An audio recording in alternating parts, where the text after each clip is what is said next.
So now we're going to talk about an area of hacking that has gotten a lot of attention over the last several years.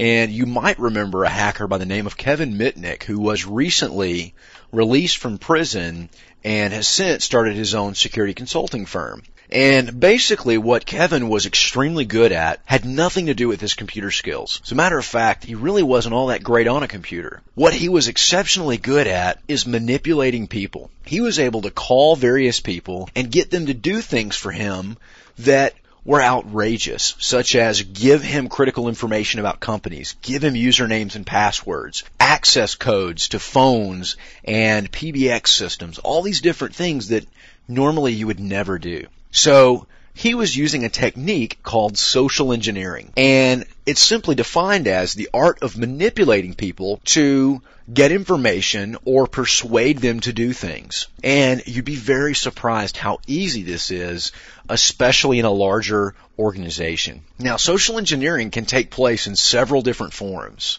We can do so in person, we can do it over the phone, via email, through chat, or in some cases, even web interfaces. But that's a little bit more rare. It's an extremely low-tech method of hacking a system, but what you'll find is it's often the most effective method. Now, I will also mention this. In most scenarios, companies will hire you to do either technical penetration testing or social engineering tests. In very rare occasions have I ever been employed to do both or to use all possible venues at my will.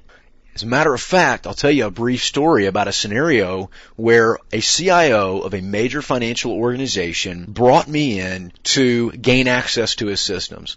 And basically his words were, use whatever methods are available that hackers would use, but don't bring my systems down. So he requested that I call him via cell phone whenever I was complete with those tasks. So I walked in through the front door, requested that the secretary let me see someone, and basically told them that I was late to a meeting, I wasn't able to get a hold of that person. She sent me through. I walked straight past the desk back to the server room. The server room was actually protected by a swipe card and a PIN number. Well, I simply waited for someone to come back out of the server room, and when they did, I walked in right behind them. Needless to say, I was able to find a console in the server room that had the domain admin account logged in to one of the domain controllers of the system. So within 5 minutes, I was able to get full domain admin privileges to the entire company network. So, as you can probably imagine, that particular executive was not very happy. Most of the time, we're going to utilize and reserve social engineering for user ID information, server address information, or any type of technical reconnaissance that we might need to do in order to elevate the likelihood of gaining access. Now, in addition to gaining information, we can also get people to perform actions such as let us into a door, allow us physical access even though we're unauthorized, or potentially coerce them into resetting a password or maybe handing over a particular key code that we can use to gain access to something. So it's a very effective method. Now, a couple of examples of this would be posing as an important person or user and using pressure to get information. There's definitely a technique here that I like, and that is going up to a particular person of relatively low rank in a company and telling them that the CEO or the CFO has mandated that I must be able to do this immediately, and anyone that doesn't want to comply with that is going to have to deal with that person. So as you can imagine, someone coming to you and saying, if you don't do this for me, your senior executive officials are going to come down on you and you'll probably get fired. Most people buckle under that pressure and do whatever you ask. So it's definitely an effective method. Posing as technical support or help desk. A great example of this is something I've seen in the past. One of my colleagues used a technique where the support system was basically an email server.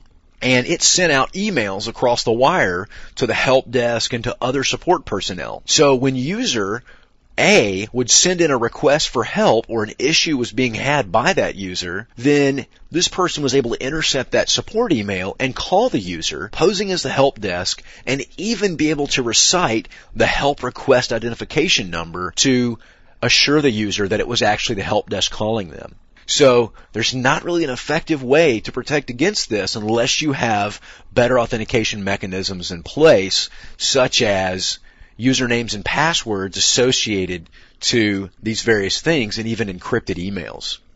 Pretending to be authorized by a third party. A great point of this is coming in, letting them know that you're the plumber and that someone's called in requesting service. They're going to escort you to the bathroom and probably leave you unattended for a significant amount of time, allowing you to actually walk around the building freely and look at any information that you need.